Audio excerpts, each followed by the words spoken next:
দেশের অর্থনীতির হাল ফেরাতে ইতিমধ্যেই নানা দেশে গিয়ে বিনিয়োগের বার্তা দিতে শুরু করেছেন বাংলাদেশের অন্তর্বর্তী সরকারের প্রধান উপদেষ্টা মোহাম্মদ ইউনূস। এবার বাংলাদেশের মাটিতে দাঁড়িয়ে দেশে বিনিয়োগের বার্তা দিয়েছেন বাংলাদেশ ইনভেস্টমেন্ট ডেভেলপমেন্ট অথরিটি বা বিআইডি এর এক্সিকিউটিভ চেয়ারম্যান আশিক চৌধুরী। তিনি জানান, বিশ্বের বেশ কয়েকটি সংস্থার সঙ্গে আমাদের চুক্তি হয়েছে। এর মধ্যে ইন্টারন্যাশনাল লেবার অর্গানাইজেশন যেমন রয়েছে, তেমনই আমেরিকার মহাকাশ গবেষণা সংস্থা নাসার সঙ্গেও চুক্তির চেষ্টা চলছে, কারণ মহাকাশে রকেট পাঠানোর বিষয়ে ভাবনা চিন্তা চলছে। তবে যেদিন চুক্তি স্বাক্ষরিত হবে সেদিন বিস্তারিতভাবে বলা সম্ভব হবে বলে জানিয়েছেন আশিক চৌধুরী। তিনি ঠিক কি বলেছেন শোনাব আপনাদের।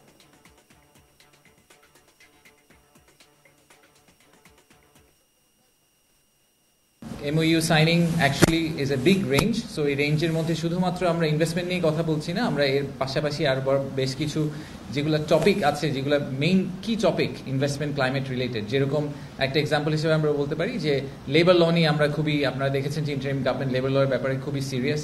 আমরা মনে করি যে এখানে আসলে সরকার, ব্যবসায়ী এবং আমাদের শ্রমিক যারা আছেন সবার মধ্যে কিন্তু একটা ইকুইলিব্রিয়াম কাজ করতে হবে, এটা সবসময় ওয়ান সাইডেড হলে চলবে না। তো আইএলওর সাথে আমরা এরকম একটা দ্বিপাক্ষিক চুক্তি স্বাক্ষর করার চিন্তা করছি, তার সাথে আরও বেশ কিছু মাল্টিল্যাটারাল ওটার মধ্যে ইনভলভ থাকবে।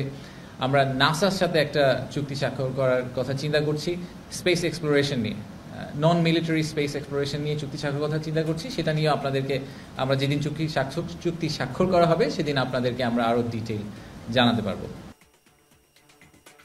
আমেরিকার প্রেসিডেন্ট ডোনাল্ড ট্রাম্প 2রা এপ্রিল বিশ্বের অন্য সবকটি দেশের উপর রেসিপ্রোকাল ট্যারিফ চাপানোর কথা ঘোষণা করেছেন। সেই দেশগুলির তালিকায় রয়েছে ভারত, বাংলাদেশ, চীন, ভিয়েতনাম সহ প্রায় সবকটি দেশই। তবে রাশিয়ার উপর উল্লেখযোগ্যভাবে কোনো শুল্ক চাপায়নি হোয়াইট হাউস। যদিও ট্রাম্পের এই রেসিপ্রোকাল ট্যারিফ বসানো নিয়ে বিশ্বজুড়ে প্রবল সমালোচনা শুরু হলেও বিআইডি এর এক্সিকিউটিভ চেয়ারম্যান আশিক চৌধুরীর দাবি, এই ট্যারিফের ফলে আসলে বিনিয়োগ টানতে বাংলাদেশের পক্ষে সুবিধাই হবে। একই সঙ্গে আশিক চৌধুরী জানান, এই ধরনের সংস্কারের কথা তারাও ভাবছিলেন। কি বলেছেন তিনি শোনাব আপনাদের। আমেরিকার যে ট্যারিফ রিলেটেড যে ইস্যুটা আছে সেটা নিয়ে তো অনেকেরই ধারণা যে এটার সাথে আসলে ইনভেস্টমেন্ট সামিট কিভাবে রিলেটেড, ইনভেস্টমেন্ট সামিটের ঠিক আগে এরকম একটা ইনসিডেন্ট হলো, তাতে আমরা এটার ব্যাপারে কি মনে করছি। তা আপনি যদি আমাকে পার্সোনালি জিজ্ঞেস করেন, আমি I C the glass half ফুল, এই কারণে যে আসলে আপনি যদি ওনাদের যেই পয়েন্ট অফ ভিউটা থেকে ওনারা আসছেন, ইউএসটিআর এর একটা রিপোর্ট আছে বাংলাদেশের ব্যাপারে, বাংলাদেশের বিনিয়োগের যে অবস্থা, সেই অবস্থার ব্যাপারে ইউএসটিআর এর একটা রিপোর্ট আছে। সেই রিপোর্টের উপর বেস করে ওনারা অনেকগুলো ডিসিশন ড্রাইভ করেছেন বলে বলছেন। তো সেই রিপোর্টে আমাদের জন্য কিছু বেসিক রিফর্মের কথা বলা হচ্ছে, যে আমাদের রেগুলেটরি কিছু রিফর্ম দরকার, কাস্টম ডিউটির ক্ষেত্রে কিছু রিফর্ম দরকার, করাপশন, এরকম আপনার আইপি রাইটস, এরকম বেশ কয়েকটা টপিকের কথা বলা আছে। এই রিফর্মগুলো কিন্তু আমরাও করতে চাচ্ছিলাম, আমরা ইন্টারিম গভর্নমেন্ট হিসেবেও চাচ্ছিলাম যে বাংলাদেশের যে বিনিয়োগ ব্যবস্থা সেখানে একটা মেজর রিফর্ম হোক, যাতে ইনভেস্টরদের জন্য ভবিষ্যতে বাংলাদেশে ব্যবসা করা ইজি হয়। তো ওনাদের এই এডিশনাল পুশটা আমাদের জন্য আসলে একটা খুবই বেনিফিশিয়াল আউটপুট। আমি মনে করি যে এই মোমেন্টামের উপর বেস করে আমরা অনেকগুলো রিফর্ম আসলে আমাদের বিনিয়োগ ব্যবস্থার মধ্যে করে ফেলতে পারবো, সেটা আমাদের জন্য আসলে ভালোই হবে। এটার মধ্যে নেগেটিভিটি আমি একদমই কিছু দেখি না। এই অপরচুনিটিকে ইউজ করে আমি মনে করি যে আমাদের আসলে ওভারঅল ইনভেস্টমেন্ট ক্লাইমেটে একটা সিগনিফিক্যান্ট প্রোগ্রেস আনা সম্ভব। আর আমাদের কম্পিটিটর কান্ট্রি যারা আছে তারাও আমাদের সাথে একই বোটের মধ্যে আছে, একই নৌকায় আছে। সো তাদের ডিরেকশন অফ ট্রাভেলটা যেদিকে হবে আমাদেরটাও মোস্ট লাইকলি সেদিকেই হবে। সো আমি এটা নিয়ে একেবারেই চিন্তিত না যে ইনভেস্টমেন্ট ক্লাইমেটের ঠিক 4 দিন আগে হঠাৎ করে একটা ইউএস এর চেঞ্জ ইন পলিসি আমাদের জন্য কি মেজরলি নেগেটিভ হয়ে গেল কিনা। আমি অ্যাকচুয়ালি পার্সোনালি মনে করি যে ইটস এ গুড সিগন্যাল। আমরা এটাকে ব্যবহার করে, আমরা এটার অপরচুনিটিটাকে নিয়ে আমরা ভবিষ্যতে আরো বেটার ইনভেস্টমেন্ট ক্লাইমেট তৈরি করার চেষ্টা করবো বাংলাদেশে। দেশের অর্থনীতির হাল ফেরাতে ইতিমধ্যেই নানা দেশে গিয়ে বিনিয়োগের বার্তা দিতে শুরু করেছেন বাংলাদেশের অন্তর্বর্তী সরকারের প্রধান উপদেষ্টা মোহাম্মদ ইউনূস। এবার বাংলাদেশের মাটিতে দাঁড়িয়ে দেশে বিনিয়োগের বার্তা দিয়েছেন বাংলাদেশ ইনভেস্টমেন্ট ডেভেলপমেন্ট অথরিটি বা বিআইডি এর এক্সিকিউটিভ চেয়ারম্যান আশিক চৌধুরী।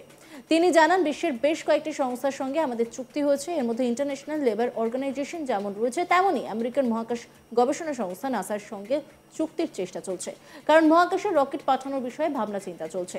তবে যেদিন চুক্তি স্বাক্ষরিত হবে সেদিন বিস্তারিতভাবে বলা সম্ভব হবে বলে জানিয়েছেন আশিক চৌধুরী। কি বলেছেন তিনি শোনাব আপনাদের। MOU signing actually is a big range, so এই রেঞ্জের মধ্যে শুধুমাত্র আমরা ইনভেস্টমেন্ট নিয়ে কথা বলছি না, আমরা এর পাশাপাশি আর বেশ কিছু যেগুলো টপিক আছে, যেগুলো মেইন কি টপিক ইনভেস্টমেন্ট ক্লাইমেট রিলেটেড, যেরকম একটা এক্সাম্পল হিসেবে আমরা বলতে পারি যে লেবার ল নিয়ে আমরা খুবই, আপনারা দেখেছেন যে ইন্টারিম গভর্নমেন্ট লেবার লর ব্যাপারে খুবই সিরিয়াস। আমরা মনে করি যে এখানে আসলে সরকার, ব্যবসায়ী এবং আমাদের শ্রমিক যারা আছেন সবার মধ্যে কিন্তু একটা ইকুইলিব্রিয়াম কাজ করতে হবে, এটা সবসময় ওয়ান সাইডেড হলে চলবে না।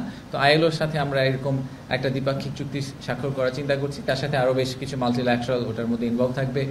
আমরা নাসার সাথে একটা চুক্তি স্বাক্ষর করার কথা চিন্তা করছি স্পেস এক্সপ্লোরেশন নিয়ে, নন মিলিটারি স্পেস এক্সপ্লোরেশন নিয়ে চুক্তি স্বাক্ষর কথা চিন্তা করছি। সেটা নিয়েও আপনাদেরকে আমরা যেদিন চুক্তি স্বাক্ষর করা হবে সেদিন আপনাদেরকে আমরা আরও ডিটেইল জানাতে পারবো।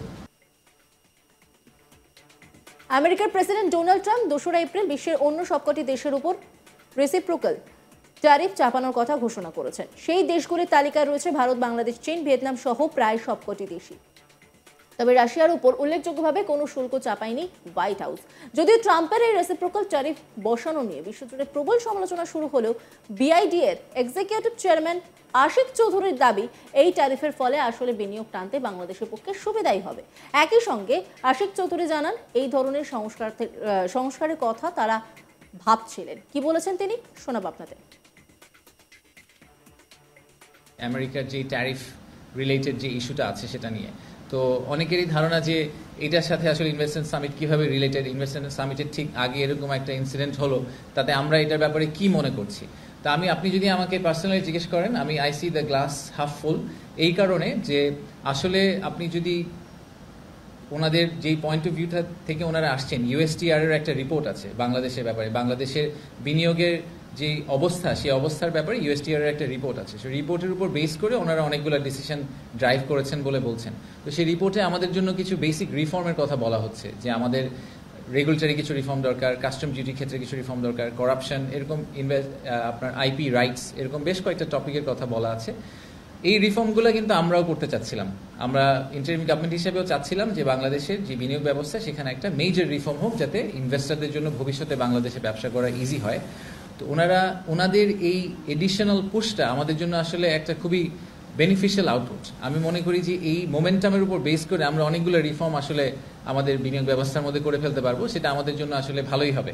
এটার মধ্যে নেগেটিভিটি আমি একদমই কিছু দেখি না। এই অপরচুনিটিকে ইউজ করে আমি মনে করি যে আমাদের আসলে ওভারঅল ইনভেস্টমেন্ট ক্লাইমেটে একটা সিগনিফিক্যান্ট প্রোগ্রেস আনা সম্ভব। আর আমাদের কম্পিটিটর কান্ট্রি যারা আছে তারাও আমাদের সাথে একই বোটের মধ্যে আছে, একই নৌকায় আছে। সো তাদের ডিরেকশন অফ ট্রাভেলটা যেদিকে হবে আমাদেরটাও মোস্ট লাইকলি সেদিকেই হবে। সো আমি এটা নিয়ে একেবারেই চিন্তিত না যে ইনভেস্টমেন্ট ক্লাইমেটের ঠিক 4 দিন আগে হঠাৎ করে একটা ইউএস এর চেঞ্জ ইন পলিসি আমাদের জন্য কি মেজরলি নেগেটিভ হয়ে গেল কিনা। আমি অ্যাকচুয়ালি পার্সোনালি মনে করি যে ইটস এ গুড সিগন্যাল। আমরা এটাকে ব্যবহার করে আমরা এটার অন্যান্য খবরের আপডেটের জন্য অবশ্যই নজর রাখুন আজ তাক বাংলার ইউটিউব স্ট্রিমিংয়ে। লাইক, কমেন্ট, শেয়ার এবং সাবস্ক্রাইব করতে ভুলবেন না।